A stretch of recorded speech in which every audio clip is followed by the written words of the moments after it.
Primeira aula que eu tive de história antiga, a professora já entrou, inclusive essa professora eu evangelizei ela no hospital, que ela morreu com câncer. Eu fui lá evangelizá-la, fazer uma visita para ela. E essa professora, ela entrou na sala de aula e começou a falar de história antiga, e ela falou assim, olha, é muito importante separarmos o mito da verdade. Exemplo, Caim matou Abel e casou-se com quem? Aí eu falei assim, a senhora não leu o capítulo 5 de Gênesis? Ele é análogo ao capítulo 4. Ela parou assim, assustada, olhou, porque ela deve fazer, pelo que eu depois fui pesquisar, ela fazia essa indagação todo ano e nunca ninguém respondeu para ela. Ela olhou para trás e falou, como assim? Eu falei, olha, a senhora está fazendo uma crítica, a senhora deveria entender que o capítulo 4 de Gênesis é um parênteses para frisar a história de Caim e Abel, mas enquanto a história de Caim e Abel está acontecendo, o capítulo 5 também, que é análogo, ele acontece ao mesmo tempo. Há um parênteses literário, mas o capítulo 5 acontece, sem contar que as mulheres não são contadas na genealogia. Mas Adão e Eva não parou de ter filhos depois de ter Caim e Abel, tiveram outros filhos, então a senhora poderia então questionar a questão do casamento consanguíneo, o casamento entre irmãos, irmãs e primos, que depois a lei de Deus vai proibir. E que a genética hoje entende que traz prejuízos para a perpetuação da espécie, porque filhos nascem doentes, etc. Eu falei para ela. Esse foi o meu argumento. E ela então ficou pasmada ali olhando. Porque ela nunca tinha tido essa resposta. E eu sinceramente, acho hoje que ela nunca leu Gênesis. Ela nunca meditou. Ela estava repetindo como um papagaio uma dúvida de algum cético, e ela não entendia porque ela nunca pegou as escrituras para averiguar o que buzinaram no ouvido dela. Então, para ela, essa história de Caim e Abel era checkmate. Caim matou Abel, depois casou-se com quem?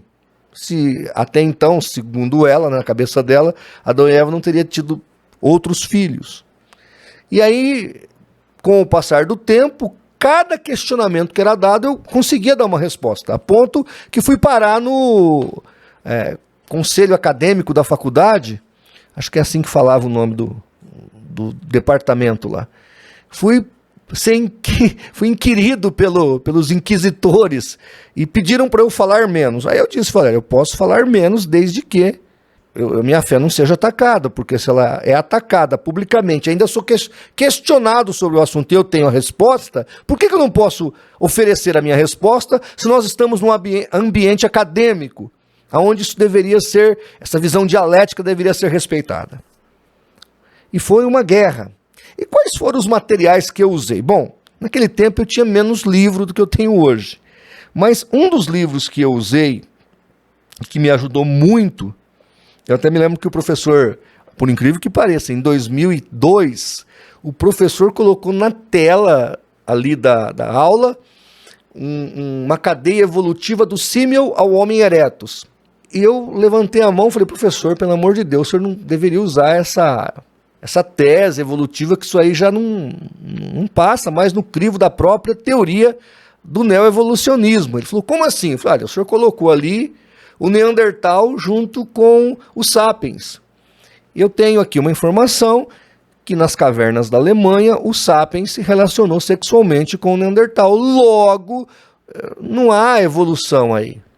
São espécies apenas diferentes ou pessoas de etnias diferentes.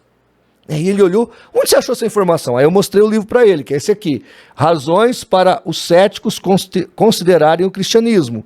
É um livro muito interessante, do Josh McDowell e de Don Stewart. E quando eu coloquei algumas coisas ali para os professores, ele ficou perdido. Tanto que nas próximas aulas, no próximo ano, no primeiro ano foi aquela guerra. No segundo já melhorou um pouco, porque daí para frente eles perceberam que para fazer uma crítica em sala de aula e eu não me levantar contra aquilo, tinha que estar embasado. Porque tinha que ter uma dúvida a ser considerada. Então eles vinham para a sala de aula, os professores, um tanto mais pisando em casca de ovos, mais receosos ao criticarem. Porque eles tinham que fazer algo tão bem criticado, tão bem feito, tão bem digamos assim, esclarecido, que não sobrava base para eu fazer algum questionamento. Eu tinha que engolir. Então, o que aconteceu? Foi diminuindo os ataques, porque eles não tinham argumentos. Outra coisa que eu percebi é que os professores de humanas, eles gostam de criticar a religião, gostam de criticar a fé cristã, mas nenhum deles fizeram um cursinho de teologia, nem por correspondência. É zero o conhecimento teológico deles, o conhecimento argumentativo da teologia. Zero. Péssimo. Então ali nós fizemos bom progresso na sala de aula. Um dos meus professores esteve comigo recentemente. Ele era bem crítico e hoje é pastor evangélico, esteve aqui comigo, até bateu foto aqui na minha biblioteca, agora, recentemente, acho que foi o ano passado, veio ele e a esposa, veio me visitar porque ele se lembrava de mim, foi uma bênção, fiz o casamento de um dos meus colegas, então, Deus me honrou naquela sala de aula porque eu fui para a guerra adequadamente preparado, enquanto que a mulher do Ricardo Gondim parece que não tinha nem o preparo nem a fé adequada para enfrentar os leões da arena. Outra coisa, esse livro aqui também, juntamente com esse, eu usei esse outro aqui, Manual Popular de Dúvidas e Enigmas de Contradições da Bíblia, do Norman Geisler e Thomas Howe. Este livro também é espetacular na defesa da fé.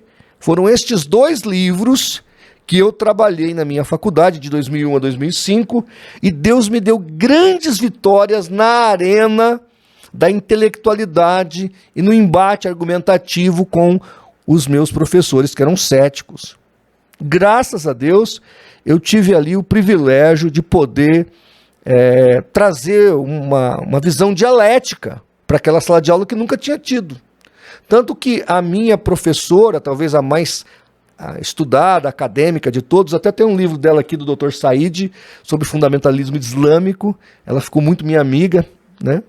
E ela estava dizendo que as minhas contribuições, ao contrário do que o diretório acadêmico estava falando, estava produzindo uma aula espetacular, porque ela pelo menos gostava de vir para dar aula para nós, porque eu estava lá.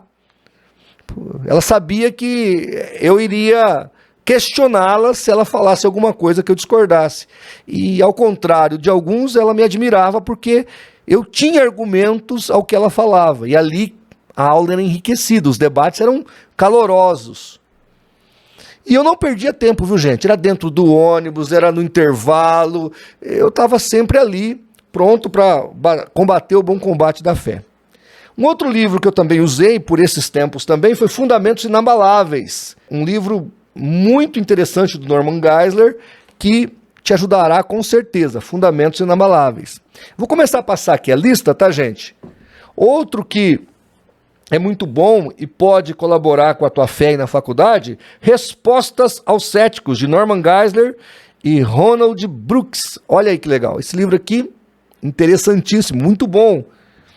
Outros que eu aqui li os dois juntos, um após o outro, e me ajudou muito também. Deixa eu ver a época, não sei se eu estava na faculdade nesse tempo aqui, que ano que foi isso aqui. Mas eu acho que, ou eu estava na pós-graduação quando eu li esses dois livros. Eu acho que foi na pós-graduação, me ajudou muito esses dois livros. Em Defesa da Fé e Em Defesa de Cristo, de Lee Strobel. Lee Strobel. Dois livros espetaculares. Aqui ele responde argumentos filosóficos sobre a fé e aqui ele mostra a historicidade, a veracidade da realidade de Cristo. E o interessante é que o Lee Strobel era um jornalista e um ex-ateu. E ele nessa pesquisa acabou se convertendo. Tem até o filme, tá? Muito legal.